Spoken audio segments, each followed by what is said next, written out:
Hello বন্ধুরা, আমি সুস্মিতা। নতুন আরও একটা ব্লগ ভিডিওতে সবাইকে স্বাগত জানাই। কে কোথা থেকে দেখছো এবং কেমন আছো অবশ্যই কিন্তু কমেন্ট করে জানিও। এটা যদিও গতকাল রাতের ভিডিও, মানে ওই যে আগের দিনকে কিছু কাজ গুছিয়ে রাখলে না পরের দিন কাজ করতে ভীষণ সুবিধা হয়। সেই কারণের জন্যই আগের দিন কিছু কাজ আমি প্রত্যেক দিন রাতেই গুছিয়ে রাখি।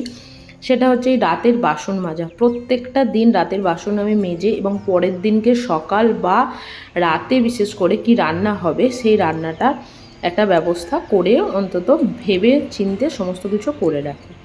তো যাই হোক, সকালবেলা আমি চলে গেছিলাম হচ্ছে মন্দিরে, গিয়ে কিছু এক্সারসাইজ ওখানে করে নিচ্ছিলাম। ওখানে গেলে না মনটা এত ভালো হয়ে যায়, সত্যি কথাই যা বলার নয়। মানে এতটা ভালো হয়, তোমরা যারা প্রকৃতি ভীষণ ভালোবাসো, যারা গাছপালা চারিদিকে সমস্ত কিছু ভীষণ ভালোবাসো, তাদের জন্য কিন্তু সত্যি একটা দারুণ পরিবেশ।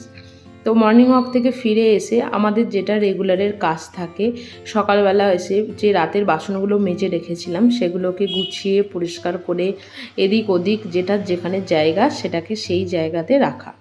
এটা হচ্ছে আমাদের মেয়েদের ধর্ম কর্ম দুটোই বলতে পারেন।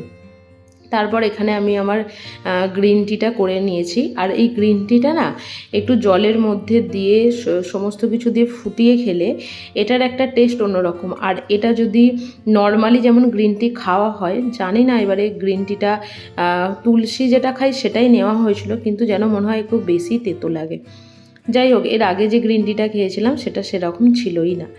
এখানে সকালবেলা উঠে একটু বানিয়ে নিচ্ছি ম্যাগি। আর আজকাল না এই ম্যাগিটা খুব ফেভারিট হয়ে গেছে। যখনই ম্যাগি বানাই মনে হয় ওর মধ্যে কিছু সবজি দিয়ে খাই, যেটা ক্যাপসিকাম, বিনস, গাজর। তো ঘরে তো বিনস ছিল না, সেই কারণের জন্য আমি এখানে গাজর, ক্যাপসিকাম যেটুকু ছিল সেটা দিয়ে। আর যখন সকালবেলা মর্নিং ওয়াকে গেছিলাম তার মানে ঘুম থেকে উঠেই বলতে পারো ম্যাগিটাকে ভিজিয়ে দিয়েছিলাম। আর সকালে যখন মর্নিং ওয়াকে যাই তখন মোটামুটি বাড়ির সমস্ত কাজকর্ম করে রেখেই যাই, বিশেষ করে ঘর ঝাঁট দেওয়া আর ঘর মোছা। তাতে মনে হয় আধা কাজটাই কিন্তু ওখানে হয়ে যায়। আর এসে কিছু রান্নাবান্নার ব্যাপার থাকে, সেগুলো টুকটুক করে নিই, সেটাতে অতটা দেরি হয় না। তো যখন ঘুম থেকে উঠেই ম্যাগিটা ভিজিয়েছিলাম, ঘর দুয়ার মুছতে ঝাঁট দিতে ম্যাগিটা পুরোপুরিভাবে ভিজে গেছিলো। তখন আমি ওটাকে ছেঁকে দিয়ে চলে গেছিলাম। খুব ভালো দেখেছো, একদম ঝরঝরে হয়েছে ম্যাগিটা। এই পদ্ধতিতেই যদিও আমি ম্যাগি বা বিরিয়ানি করি, তোমাদেরকে এর আগেই বলেছি। তো এখানে পুজো দিয়ে দিয়েছিলাম। আর আজকে মন্দির থেকে না অনেকটা ফুল পেয়েছিলাম, অনেকটাই ফুল, প্রায় 6-7টা মতন ফুল পেয়েছিলাম। তো সেই ফুলগুলোকে নিয়ে এসে ঠাকুরকেও একটু পুজো দিয়ে দিলাম আর তোমাদেরকেও একটু দেখালাম। কি ভালো লাগে যখন এই জবা, বিশেষ করে সত্যি কথা বলতে ফুলের মধ্যে জবা ফুল, গাঁদা ফুল এত ভালো লাগে না, সত্যি যা বলার নয়। আমাদের ওখানে তো খুচরো ফুল হিসাবে দোপাটি ফুলও সব জায়গায় দেয়, মানে আমাদের ওয়েস্ট বেঙ্গলের কথাই বলছি আর কি। তো সব কিছু কাজকর্ম সেরে কিছু আমন্ড বাদাম আনা হয়েছিল, সেগুলোকে যথাস্থানে রেখে দিলাম। এই জায়গাটা মানে এই যেটাতে আমন্ড বাদামটা রাখলাম, এটা এখানে হলদি কুমকুম বলে একটা প্রোগ্রাম হয়, সেখান থেকে আমাদের আন্টি দিয়েছিল আমাকে। আর এটার মধ্যেই না গোলাপ ফুলগুলোও রেখেছিলাম।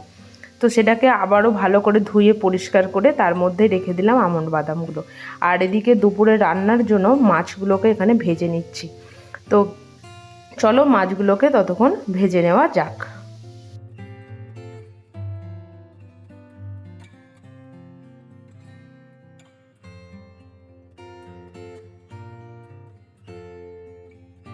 মাছ ভাজা আমার এখানে হয়ে গেছে। এখানে একটু গোটা গরম মশলা ফোড়ন দিয়ে পেঁয়াজগুলোকে ভেজে নিচ্ছি।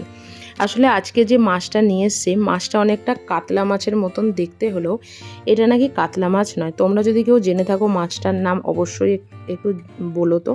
আমি তো ঠিক জানি না, যেহেতু ওই ধরনেরই দেখতে আর কি, সেই কারণের জন্য খেতে ভালো, কাতলা মাছের থেকে হয়তো টেস্ট বেশি, কিন্তু নামটা বলতে পারবো না।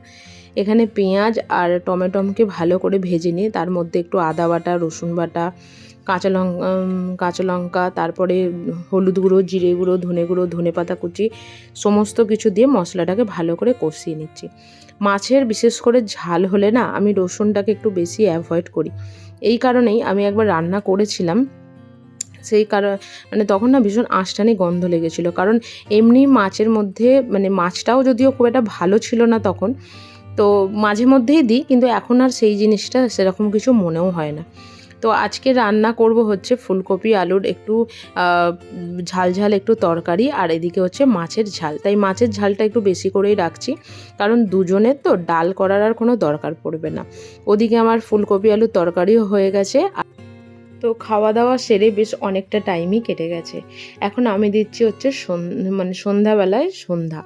যখন সন্ধ্যাবেলায় এখানে এই লাইটটা একটা জ্বালাই আর সামনে একটা প্রদীপ জ্বালিয়ে দিই, এত ভালো লাগে না, সত্যি কথাই যা বলার নয়।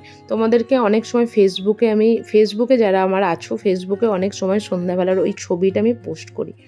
আর এদিকে আজকে তোমাদের সাথে একটা রেসিপি শেয়ার করব, যদিও এই রেসিপিটা আমার শর্ট ভিডিওতে দেওয়াই আছে। সেটা হচ্ছে ছাতুর কচুরি।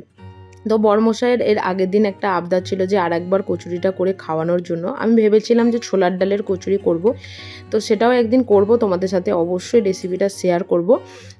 ছোলার মানে ছাতুর যে পুর ভরা পরোটা অনেকবার করেছিলাম, কিন্তু কচুরি আমি কোনোদিন করিনি।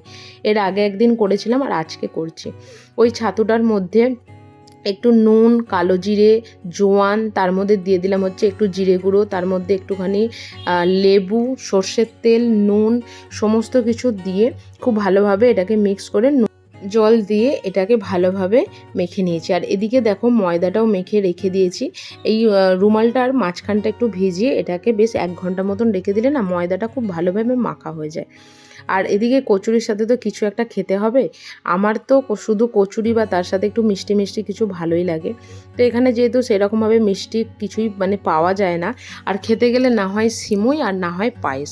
তো যাই হোক, সেগুলো আজকে করা হয়নি। আর বড়মশাইয়ের একটু তরকারি হলে ভালো হয়, তাই এদিকে আমি ঘুগনি করে নিচ্ছি।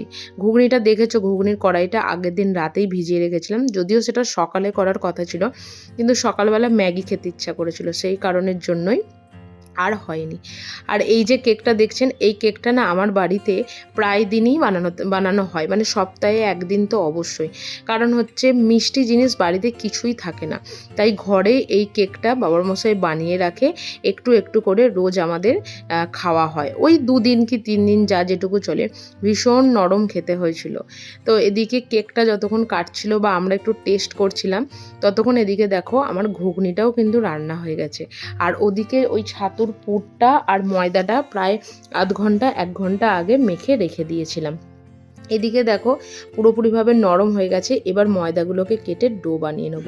সত্যি কথা বলতে রেগুলারের এই রুটি থেকে আমাদেরও এক একদিন মনে হয় যে এক একদিন এগরোল খাই বা কচুরি খাই বা পরোটা খাই, কিন্তু রোজ তো আর এইসব জিনিস খাওয়াটা ভালো নয়।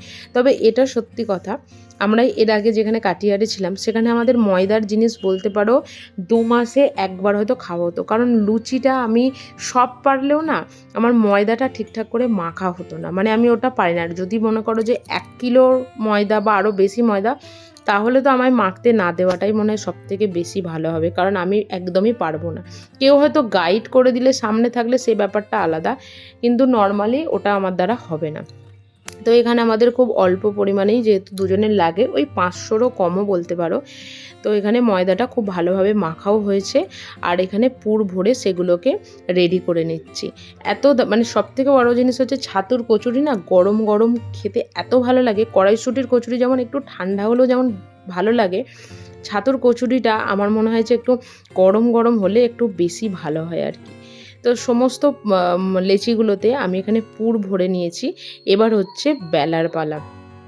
তো আগে যখন বিয়ের আগে রুটি গোল হবে কি না সেটা নিয়ে আমার মনে হয় আমার পরিবারের সব বন্ধুদেরই কিছু না কিছু গল্প আছে। তো আমি রুটি করা থেকে না ভীষণ দূরে দূরে থাকতাম।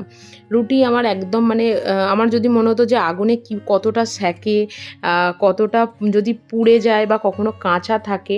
কিন্তু বিয়ের পরে বড়মশাইয়ের সবথেকে প্রিয় জিনিস হচ্ছে রুটি। এবার যেহেতু রুটিটা আমার সেরকম প্রথম করতাম অবশ্যই ঠিক কথা, কিন্তু অতটাও নরম হতো না বা কোনো কিছু হতো না, সেই কারণের জন্য বলতে পারো সেই অভ্যাসটাও ছেড়েই গেছে। তবে রোজ রাতে কিন্তু আমাদের রুটিটাই খাওয়া হয়। কোনো দিন যদি আমাদের দুপুরবেলা মানে রুটি খাওয়া হলো বা বড়মশাই না এলো, সেই কারণে রাতে ভাত হয়, কিন্তু শীত গ্রীষ্ম বর্ষা আমাদের কিন্তু রাতে রুটিই হয়। তো তো দেখেছো কচুরিগুলো এত সুন্দর ফুলেছে, মানে সত্যি কথাই যা বলার নয়। আর যখন মনে হয় যে কোনো জিনিস আস্তে আস্তে শিখছি, তখন তো আরোই বেশি। আর এই যে লুচির মধ্যে একটু চাপ দিয়ে দিয়ে এটাকে ফোলানো, এটা অবশ্যই বড়মশাইয়ের থেকেই শেখা। ওর অফিসের অনেকেই রুটি বা লুচিটা না খুব ভালো করতে পারে, তো সেই কারণের জন্য যেটা পারি না সেটা আমার মনে হয় শিখে নেওয়াটাই সবথেকে বুদ্ধিমানের কাজ হবে। তো চলুন, মানে লুচিটা ভাজতে ভাজতেই আজকের ব্লগটা এখানেই শেষ করলাম। যদি কিছু ভালো লেগে থাকে লাইক করো, শেয়ার করো, সাবস্ক্রাইব করো। সুস্থ থেকো, ভালো থেকো। দেখা হবে নতুন আরও একটা ব্লগে, আরও একটা দিনের সাথে। সুস্থ থেকো, টাটা।